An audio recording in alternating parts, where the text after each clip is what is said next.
Curso de Climatología, Pluviosidad y Gestión Hídrica, Maestría de Investigación en Cambio Climático, Sustentabilidad y Desarrollo. Es la sesión 16, Ecología Política del Agua.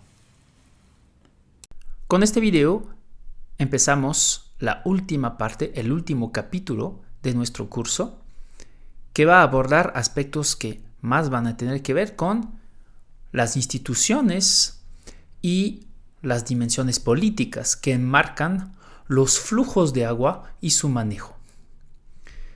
Empezamos ese nuevo capítulo con la cuestión de la ecología política del agua.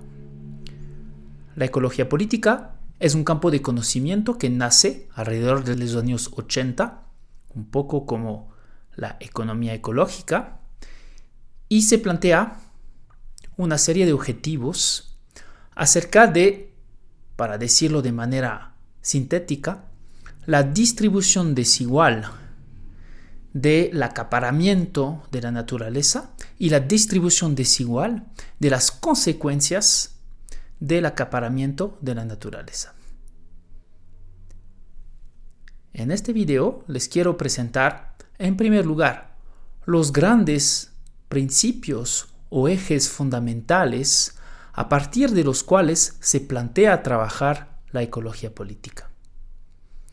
En segundo lugar, les quiero presentar el marco conceptual general que proporciona la ecología política y que, a mi juicio, ofrece unas herramientas interesantes para abordar una serie de problemáticas, en particular, en el caso que nos interesa en el marco de este curso, la problemática del agua y su manejo.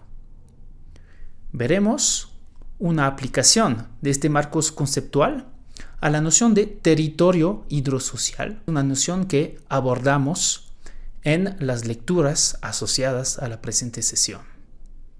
Veamos en primer lugar qué son los principales ejes que orientan al enfoque de la ecología política. En primer lugar, tenemos que los cambios sociales y ambientales son codeterminados.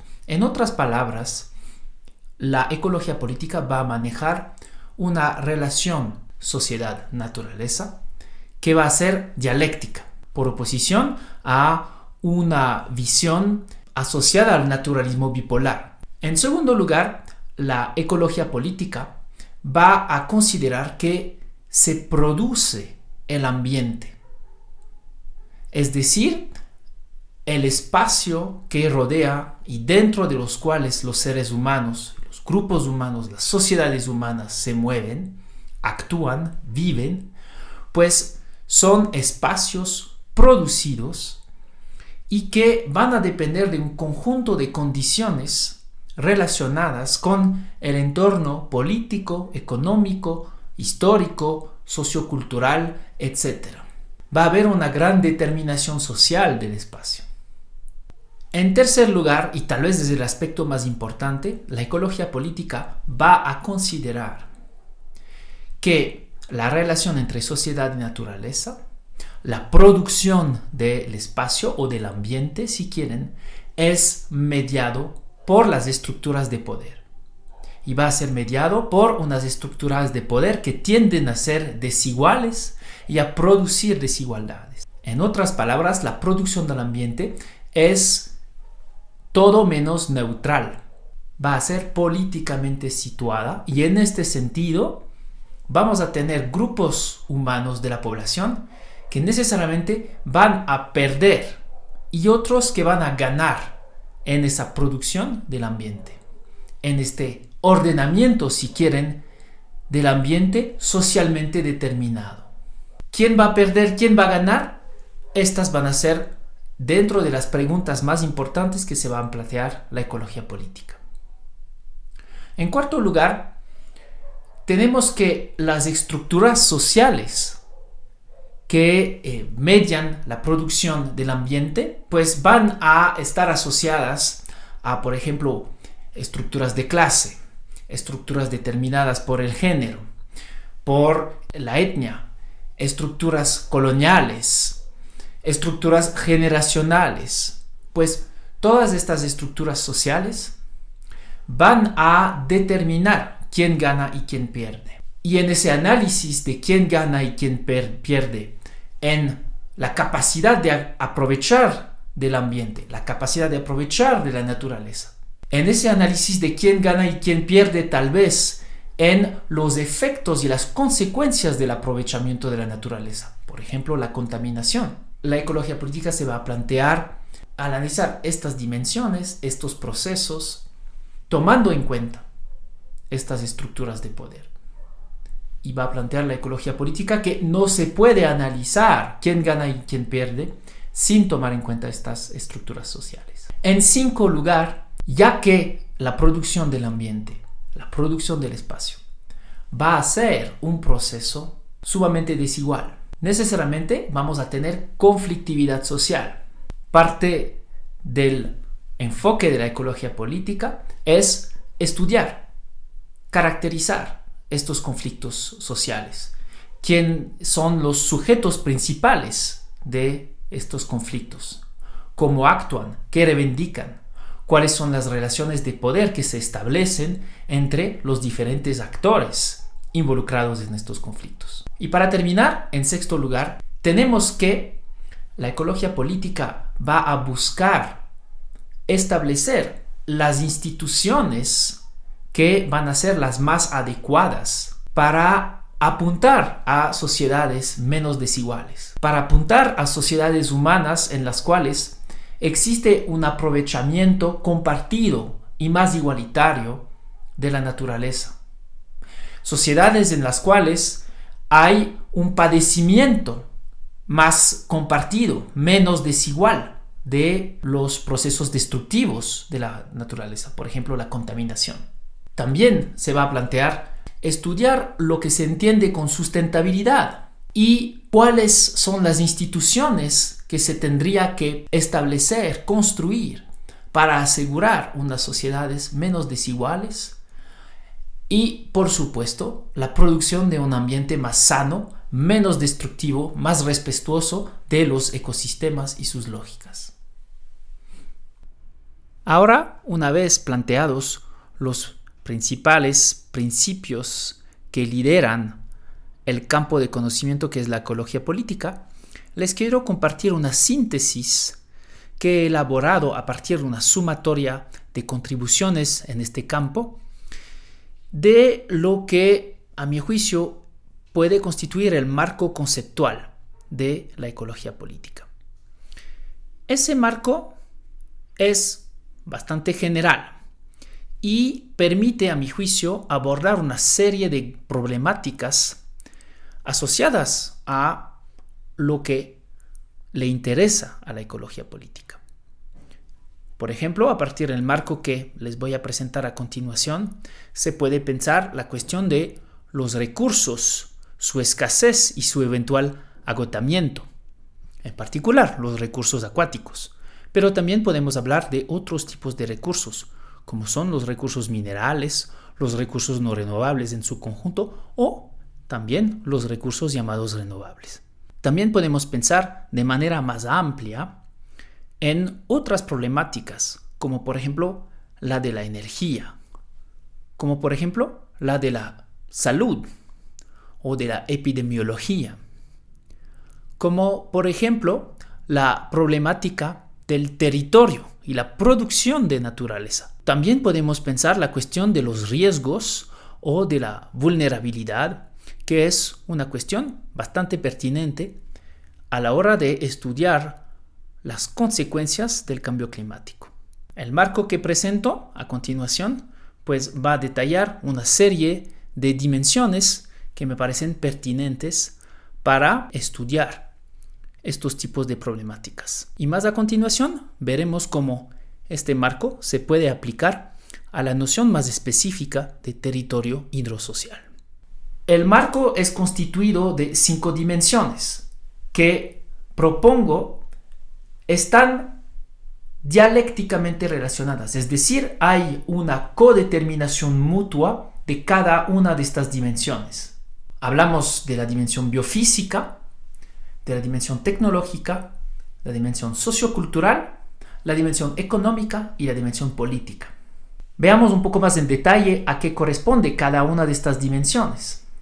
Lo biofísico va a estar relacionado, pues, con las leyes de la naturaleza, las leyes sobre las cuales los seres humanos no van a poder actuar mucho, no van a poder transformar mucho. Hablamos, por ejemplo, de las leyes de la física que implican acontecimientos como terremotos. Hablamos de la ley de la gravedad, hablamos de leyes que gobiernan la reproducción de bacterias, así sucesivamente. Hablamos también de las dinámicas constitutivas de los ecosistemas y de las relaciones complejas que existen entre las especies. La dimensión tecnológica se va a referir a todo lo que son las infraestructuras.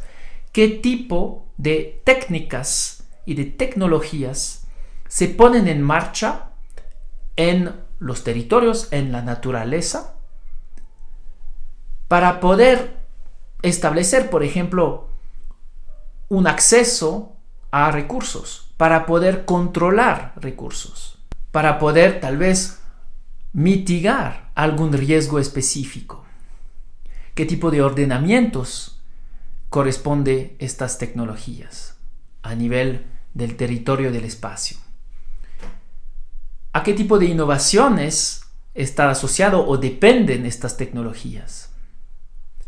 Tenemos luego la dimensión sociocultural, la cual va a estar relacionada con un conjunto de aspectos que son más del dominio de las ciencias sociales y humanas, que tienen que ver con imaginarios, identidades, cosmovisiones, ontologías, epistemologías, las cuales van a desembocar a unos sistemas de valores con las cuales los grupos humanos se van a relacionar con su entorno y van a desembocar en unas prácticas cotidianas específicas de estos grupos humanos en su relación social que de manera permanente entabla con su ambiente. Tenemos luego la dimensión económica, la cual es relacionada con el tema de las finanzas, los recursos económicos que ponen en marcha cambios, transformaciones socioambientales. Tenemos todo lo que tiene que ver con la producción, la circulación de bienes y servicios.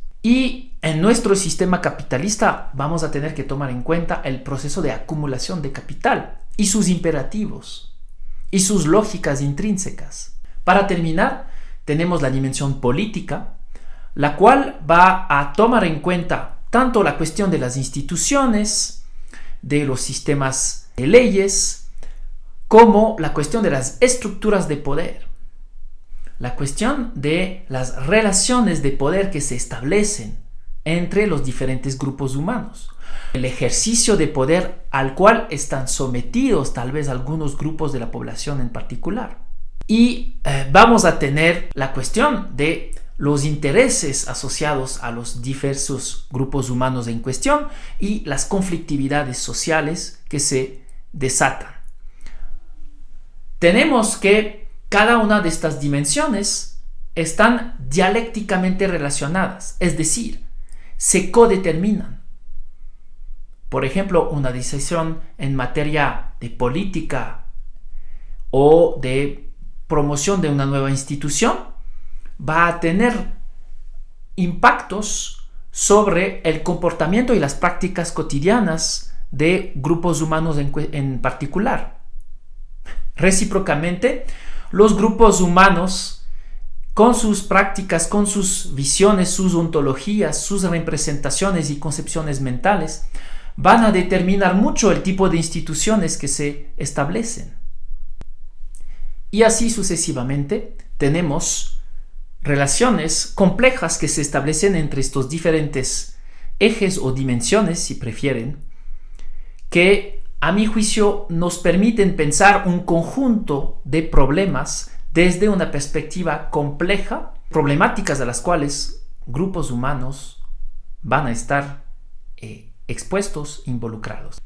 Ahora vemos cómo el marco que acabo de describirles nos puede servir para analizar la problemática específica del manejo de los flujos de agua. lo que vamos a tener, por ejemplo, injerta en este conjunto de 5 dimensiones que les acabo de describir es la noción de territorio hidrosocial. La noción de territorio hidrosocial nos va a permitir pensar la cuestión de los flujos de agua, su control, las infraestructuras asociadas a estos flujos de agua, las diferentes concepciones mentales, imaginarios asociados a estos flujos de agua, los diferentes intereses y conflictos en torno a estos recursos, a partir de una integración de estas diferentes dimensiones o aspectos.